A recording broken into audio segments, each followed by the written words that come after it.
श्वेतांबरी जी, राधा वल्लभ गुरुजी। श्री हरिवंश महाराज जी। गुरुदेव, जो हम व्रत उपवास करते हैं क्या वो करना जरूरी है? मुझे अपने आसपास परिवार की तरफ से बार बार कहा जाता है, मुझसे होता नहीं है। क्या हम किसी व्रत उपवास के संकल्प को नाम जप के माध्यम से प्रगाढ़ता प्रदान कर सकते हैं? कर सकते हैं, पर अगर परिवार वाले कहते हैं तो एक दिन के उपवास में कोई हम मृत्यु को थोड़ी प्राप्त हो जाएंगे। कर लेना चाहिए, अच्छा, शरीर स्वास्थ्य के लिए भी अच्छा है। भाई रोज आंतों में डाला जाता है, अगर एक टाइम ना डाला जाए, एक दिन ना डाला जाए, तो जो जठराग्नि है वो प्रबल हो जाती है और वो हमारे रोगों का नाश करती है। जब हमारी जठराग्नि मंद हो जाती है तो विविध प्रकार के रोग होते हैं। तो हमें लगता है कि महीने में 2 बार या 4 बार सबको व्रत रहना चाहिए, सबको भूखा रहना चाहिए। हफ्ते में 1 बार रख ले या 15 दिन में 1 बार रख ले, इसमें क्या जाता है? क्यों, किसका? हाँ, तो इसमें क्या जाता है?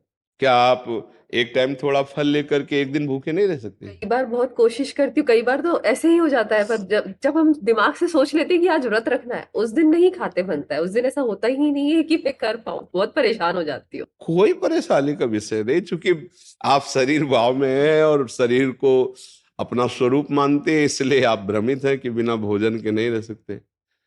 कई कई दिन भोजन न होने पर भी कभी उदासी थोड़ी आई। साधु के जीवन में तो ऐसा होता है ना। गुरुजी, कई बार ऐसा होता है कि हम काम में बिजी हैं और नहीं खाया एक दिन पूरा, पता ही नहीं पड़ता, पर जिस दिन पता है कि हाँ हाँ, ये मन की चाल है और कोई बात नहीं। आप निष्ठा लाइए। हमें ये जरूर प्रार्थना करनी है कि आप उपवास जरूर करें। शरीर स्वास्थ्य के लिए और निर्मलता के लिए इसकी बहुत आवश्यकता है। 1 हफ्ते में कोई दिन रख लें या 15 दिन में रख लें, इसका अभ्यास रखना चाहिए। इससे शरीर स्वस्थ होता है और मन भी पवित्र होता है। जब ये भूख का कष्ट होता है ना, तो फिर मन के पाप नष्ट होते हैं। उपवास के द्वारा बहुत जल्दी पाप नष्ट होते हैं। भगवान शिव की प्राप्ति के लिए माता जी ने सूखे पत्ते खाना प्रारंभ कर दिया, तभी अपर्णा नाम पड़ा। बिल्व के पत्र जो सूखे गिरते थे वही उठा के पा लेती, रात दिन भजन करती, तो शिव जी मिल गए। तो देखो, अगर कष्ट सहोगी तो कष्टों का नाश हो जाएगा।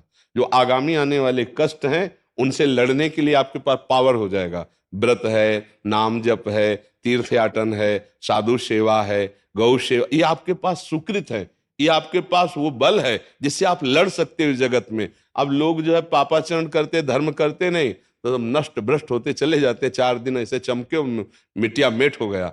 धर्म करो तो धीरे धीरे आप बलवान बन जाओगे। आप अभ्यास कर लीजिए, आप इसमें कोई कठिन बात नहीं है। क्यों, 15 दिन में 1 दिन को उपवास के लिए शाम टाइम कुछ पा लीजिए, सुबह थोड़ा जल पी लीजिए। उपवास करके ये बहुत अच्छा लगता है। गुरुजी पहले बहुत किया है, पहले हफ्ते में 3-3 दिन करते। नहीं किया ही नहीं है। अगर पहले किया होता तो डर कैसे लगता है?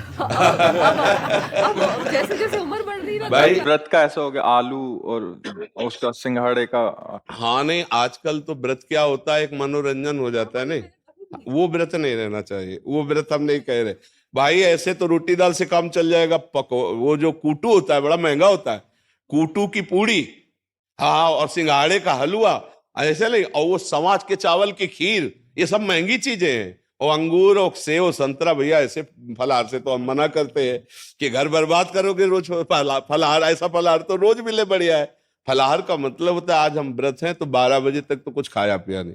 12 बजे थोड़ा जल पी लिया और शाम के 4 बजे कुछ फल आदि थोड़ा सा डाल लिया और बस रात्रि में कुछ नहीं लिया। या शाम के जैसे थोड़ा मीठा है, दूध है, ऐसे कुछ सात्विक थोड़ा प्राण पोषण के लिए। एक दिन में कोई मर थोड़ी जाएगा। और दूसरे दिन फिर प्रातःकालीन प्रभु को भोग लगा करके फिर अन्न प्रसाद पा ले। होता वही है कई जगह कि हम पूरा दिन फ्रूट खाते रहते हैं, घर वाले बोलते हैं फ्रूट खा के रख लो, तो ऐसा व्रत का मतलब ही क्या हुआ? नहीं, वही हम कह रहे हैं, ऐसे व्रत का मतलब नहीं है। खाना खा लो। हाँ, उससे तो अच्छा 2 रोटी और दाल खा के नाम जप करो, बढ़िया है। इधर उधर की सामग्री से तो अच्छा है। नहीं, गुरुदेव, हमारे गुरुजी कालिदास महाराज जी 49 साल से सिर्फ एक नारियल का।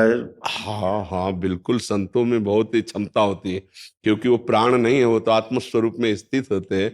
और इतने महान तपस्वी कर इतनी दैन्यता कि जब उनसे हम कहा आप कुर्सी में बैठ जाते, तो उन्होंने कहा नहीं, जमीन पे आने बैठे। वाले थे। हाँ हाँ, तो हम वहां पे रुके थे, 9 दिन तक कथा हुई, तो गुरुजी बोले चलेंगे, लेकिन कुछ काम आ गया। वो बड़ी कृपा जब दर्शन दिया कि एक तो वयोवृद्ध और तप मूर्ति, और जब हमने कहा आसन पे ग्रहण करो कुर्सी पे, तो उन्होंने मना कर दिया। उनका कुर्सी में तो बहुत बैठते हैं, आसनों सिंहासनों पर। नहीं, हमसे कहा कि आप जाइए गुरुजी के दर्शन कर लीजिए और कह दीजिएगा हमारा संदेश कि हम आएंगे। हाँ जरूर। हम महाराज जी बाहर भी ऐसा हुआ, हमने बोला कि आप अभिराज जी कह रहा जैसे आपकी व्यवस्था, मतलब इतनी दैन्यता कि हम लाइन में खड़े रहेंगे, सबके बाद में जाएंगे। और ऐसे प्रतापी हैं कि बड़े बड़े नेता और बड़े बड़े सब उनके दर्शन करने जाते, वहां जमीन पे जब कहा कुर्सी पे बैठ जाते, कहा नहीं नहीं, और जमीन पे महापुरुषों की यही महिमा होती है कि वो मान रही तो सबई मानप्रद, आप अमानिए, महापुरुषों की महिमा। गुरुदेव आप तो कहीं जाते नहीं, लेकिन गुरु जी की हमारी इच्छा है कि एक बार आप जरूर आए। वृंदावन की सीमा के, ब्रज की सीमा के बाहर तो क्षेत्र संन्यास जो होता है ना, वो यही होता है। तो गुरु कृपा से धाम का आजीवन मरण पर्यंत वास, कि कुछ भी हो जाए, अंग अंग कट जाए, पर गुरु जी हम हमेशा दर्शन कर सकते हैं आके? कभी